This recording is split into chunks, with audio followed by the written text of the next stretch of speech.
say they're solely focused on the 49ers. Kyler Murray telling me this week that they've made mistakes in games this season that are simply unacceptable. He also said they've been in playoff mode since their last loss, Week 13 against the Rams, and he would expect postseason competition and the intensity about those games to ramp up even more here down the stretch. He said if they're going to have a chance to not just get to the playoffs, but make a deep postseason run, they'll have to clean up those mistakes. The 49ers, meanwhile, are getting superstar tight end George Kittle back.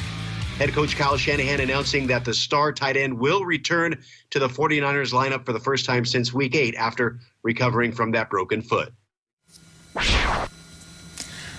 Omar Ruiz looking good as always. Let's play around with something we usually do on Fridays to preview all of the games. Of course, that triple header tomorrow here on NFL Network, 2 of those games. It's Week 16. It's all very exciting. We're going to put a Hollywood spin on these 60 seconds and call it mistletoe minutes. Right? We're going to put 1 minute on the clock here. And first up, let's go through these Saturday games. The one Omar was just discussing in the NFC West, Niners, Cardinals. Kyle, what do you have on your mind in this one? A holiday spin, I think. A Hollywood spin where I'd be making Jim J. Bullock jokes about Peter.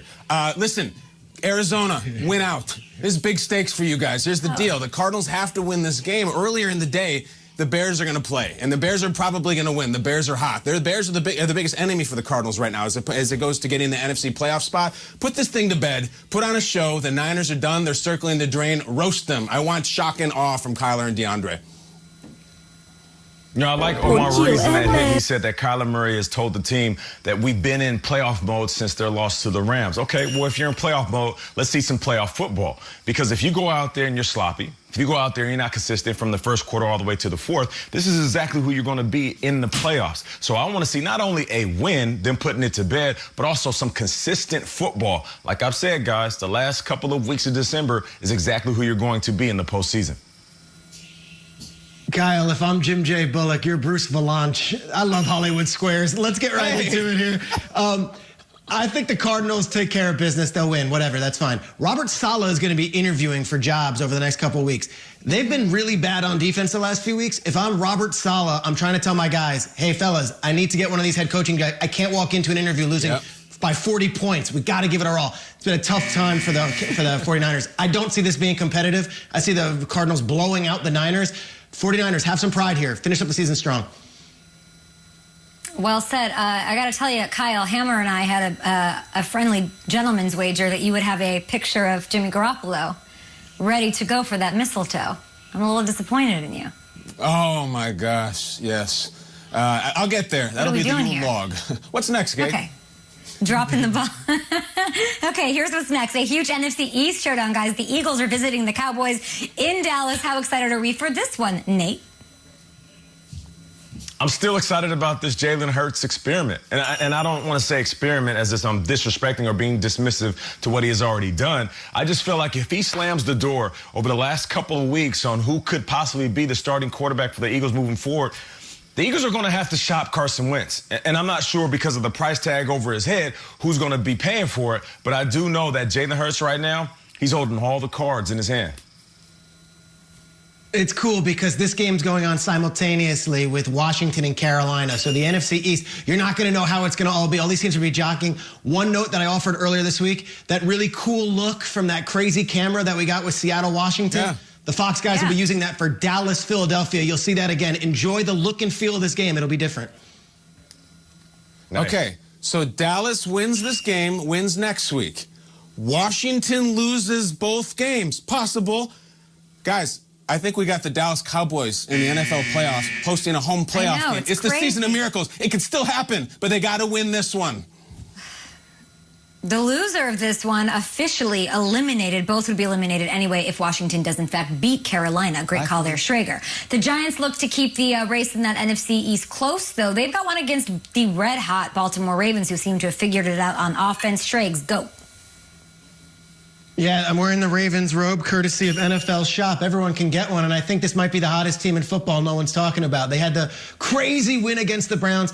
Then they just got their groove back, blowing out the Jaguars. Giants come in injured. Daniel Jones, is he going to be able to do it? I don't know, but the Ravens, they're rushing the ball for more than 200 yards per game on average the last 2 seasons in December. Look for J.K. Dobbins to go bonkers and win you a fantasy championship and help get the Ravens into the dance. Peter, I've got this on my sneaky great game alert. I think the Ravens are on fuego, as you said, but I don't think a Joe Judge team's going down without a fight. My only regret with not being with you guys this week on one day was that I missed Joe Judge saying, with all due respect to Christmas, which should be in Joe Judge's eulogy one day years from now. Amazing quote. I think the Giants are coming to fight here, with all due respect to Christmas. And with all due respect to the Giants' number 6 rush defense, the Ravens have the number 1 rush offense. So I feel like we're going to see them do their thing on the ground. More Good Morning Football on the way. Merry Christmas, everybody. Hope you're... It's Stephon Diggs. Happy holidays, everybody.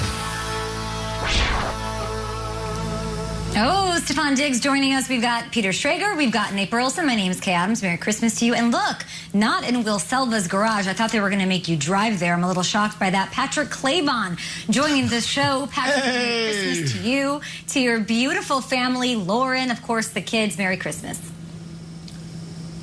Merry Christmas, Kay. Merry Christmas to you, Nate, Peter as well. Kyle opening presents right now. Merry Christmas to Will Selva, who I have actually, this is his garage. I got everything in here. I was able to get the crib, all of Sage's stuff.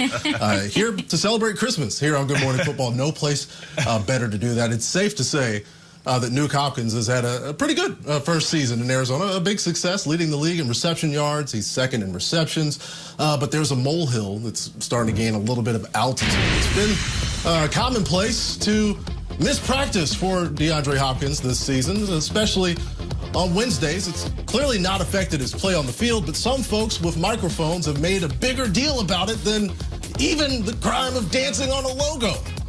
Hopkins himself hasn't paid attention to it, but he has an inside source who has. You know, I don't watch like the Arizona local news and the channels and the sports station, but my grandfather, he's an avid listener to everything and every single one. I think if one of you guys says something bad about me, my grandfather, he's told me.